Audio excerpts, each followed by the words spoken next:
Assalamualaikum warahmatullahi wabarakatuh. Bersama Sugeng Official.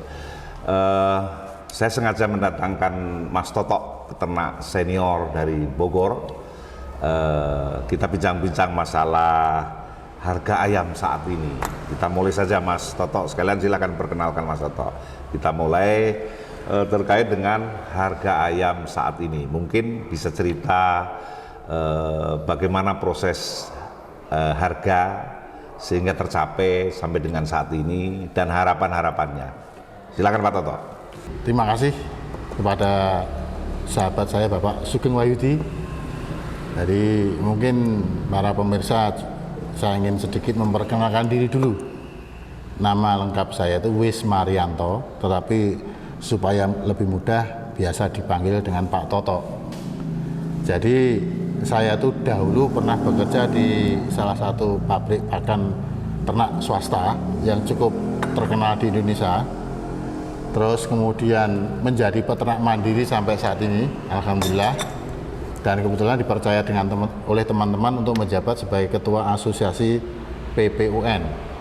PPUN itu kalau dahulu singkatannya Perhimpunan Peternak Unggas Nusantara. Sekarang berubah menjadi peternak pembudidaya unggas niaga berbadan hukum. Jadi gini, kembali ke topik Pak Sugeng masalah harga saat ini.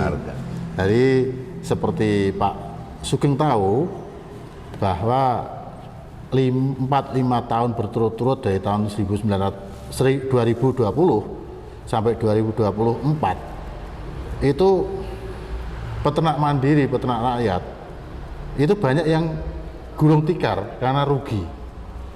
Ruginya itu kenapa? Karena memang kondisi perunggasan secara nasional itu tidak baik-baik saja.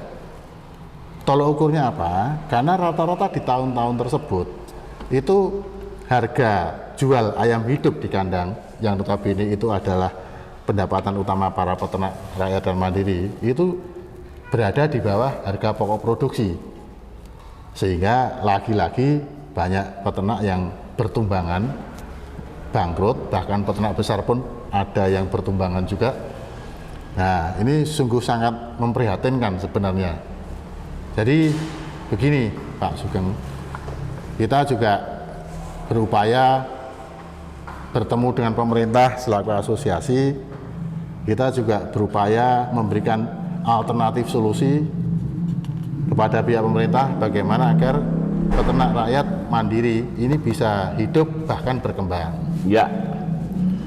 Kemarin terakhir contohnya pada tanggal 12 Juni ya. 2025 itu bertempat di Solo, diinisiatori oleh pemerintah dalam hal ini Dirjen PKH lewat Pak Direktur Pembibitan Pak Hari Suhada. Itu kita mengadakan pertemuan dengan pelaku-pelaku perunggasan nasional didampingi oleh pemerintah termasuk Satgas Pangan untuk membuat suatu formula bagaimana supaya harga itu bisa di atas HPP. Karena pada saat itu harga di ayam hidup itu di Jawa Tengah dan Jawa Timur relatif rendah sekali, yaitu harga kurang lebih sekitar 14.000 sampai 14.500, bahkan ada yang 13.000. Sementara di Jawa Barat, Jabodetabek itu harga pada waktu itu antara 15.000 sampai 16.000. Kemudian akhirnya ditindaklanjuti pada tanggal 18 Juni 2025 bertempat di Jakarta di Kementerian Pertanian atas saran Pak Menteri Pertanian, Pak Dirjen memfasilitasi mempertemukan stakeholder beserta peternak mandiri untuk berada di satu meja, untuk merembuk masalah harga pasaran. Waktu itu dengan tegas Pak Dirjen PKH dalam hal ini Pak Dr. Iwan Agung Suganda itu memutuskan apapun yang terjadi karena HPP peternak rakyat peternak mandiri itu 18.000, harga dipatok minimal harus jual 18.000. Semua ukuran.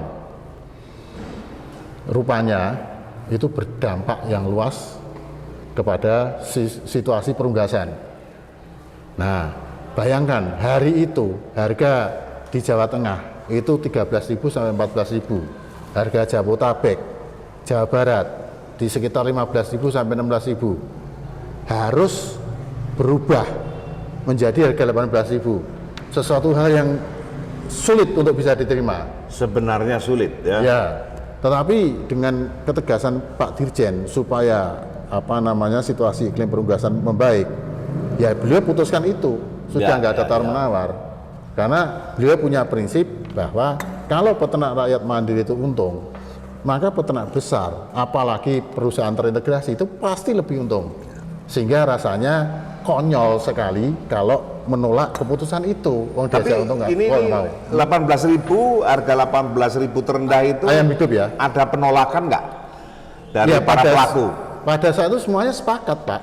Karena memang merasa, ya artinya mereka itu juga merasakan bahwa 18.000 itu adalah HPP-nya peternak rakyat mandiri. Ya. Sementara walaupun mereka sendiri itu HPP-nya di bawah itu bisa 17.000 atau mungkin bahkan 16.000 sampai 16.500, maka rasa-rasanya mereka akan menerima. Paling nanti yang jadi masalah adalah mengalirkan ayam yang sudah terlanjur besar ukurannya di kandang. Tapi itu problem lain lah. Yang penting di sini pemerintah tegas bagi yang tidak mengikuti keputusan pemerintah tidak segan-segan untuk memberikan sanksi administrasi. Jadi berupa akan menahan rekomendasi impor berupa bahan baku, bahkan yang masuk segala. Kalau misalnya yang bersangkutan itu masih menjual harga di bawah 18.000, itu akan ditahan, tidak bisa bongkar muat di pelabuhan. Dan itu terjadi gitu loh. Dan urusannya pemerintah melakukan ketegasan seperti itu berkoordinasi dengan Satgas Pangan dan pihak kepolisian. Jadi betul-betul dalam hal ini pelakunya itu baik yang menjual ayam maupun yang membeli ayam. Kalau sampai harga di bawah 18.000, dua-duanya akan diurus oleh pihak kepolisian dan Satgas Pangan. Baru semuanya bisa tertib kalau seperti itu. Artinya sikap Pak Toto atau peternak pada umumnya terkait dengan harga 18.000 itu menerima atau mendukung? Ya, walaupun saat ini itu masih di HPP peternak rakyat mandiri, kita berharap kedepannya justru harusnya di atas itu, Pak. Namanya harga batas bawah itu harusnya yang benar itu adalah HPP peternak rakyat mandiri ditambah sedikit keuntungan. Harapannya begitu. Ya sebenarnya bukan harapan. Jadi itu adalah batas yang wajar. Ya artinya peternak mandiri kalau dia usaha bener itu masih bisa ada lebih. Karena apa? Risikonya juga besar. Kalau kita kena penyakit atau kita dapat sapronak yang kurang bagus, itu harga segitu tuh masih rugi gitu loh. Sehingga kita harus fair. Jadi yang kalau menurut saya sih ya harapannya sih harga terendah itu ya 20. Itu semuanya pasti akan menghormati. Rugi itu versinya peternak rakyat atau Pak Toto dalam hal ini, peternak kecil menengah mandiri.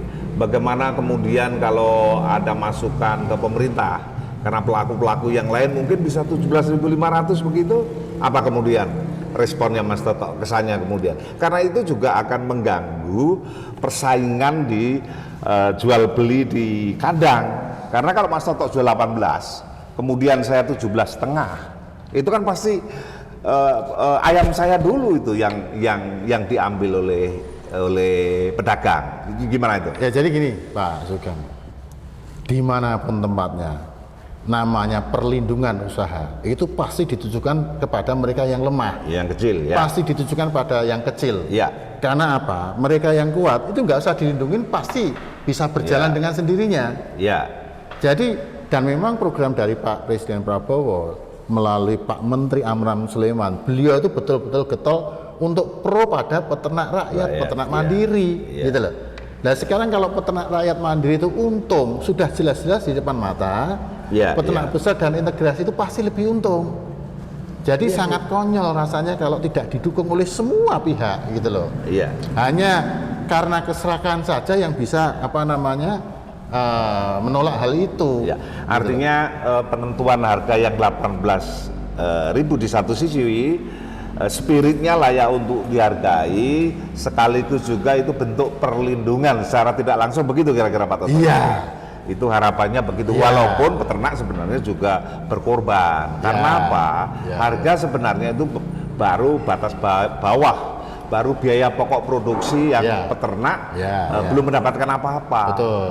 Karena kalau anak ayam itu menjadi 6.000 atau 6.500 saya kira Bisa jadi rugi. Ya. Tetapi spirit yang tidak dibangun oleh pemerintah itu seperti Pak Toto ungkapkan tadi, layak untuk dihargai. Setidaknya ini kan awal yang baik agar kondisi perunggasan ini bisa kondusif.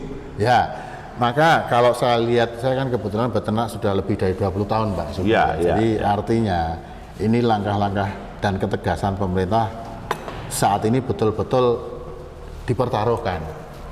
Ya. Jadi selama ini slogan-slogan dari pihak pemerintah yang pro rakyat, pro peternak mandiri, pro peternak rakyat, pro orang-orang kecil dan lemah, ini saat ini dipertaruhkan. Dan memang untuk di dunia perunggasan, terutama broiler, saat inilah yang real pemerintah melakukan hal itu. Jadi ya Iya, kita harus dukung itu gitu loh. Iya, iya. Jangan sampai justru mereka itu mendukung mereka-mereka yang besar untuk memusnahkan peternak-peternak rakyat, peternak kecil. Betul. Karena apapun yang terjadi sekian puluh tahun yang lalu, yang menjadi sokok guru perunggasan adalah peternak rakyat mandiri. Ya. Sebelum undang-undangnya berubah. Ya. Nah, kenapa peternak rakyat mandiri itu menguasai dulu? Karena pihak perusahaan terintegrasi itu tidak boleh berbudidaya. Begitu undang-undang berubah, kemudian peternak terintegrasi boleh berbudidaya, apapun yang terjadi kalau perusahaan ikut berbudidaya, yang tadinya itu hak peternak rakyat, peternak kecil, peternak mandiri, itu ya pasti akan kalah, Iya, iya. gitu loh Pak. Artinya harus ada pemerataan berusaha, ya kan? Ya ini Agar karena yang- kue ini memang ya harus dinikmati oleh semua agar yang pembagian lah. kecil Ya. juga bisa mendapatkan atau berpeluang untuk berbudidaya.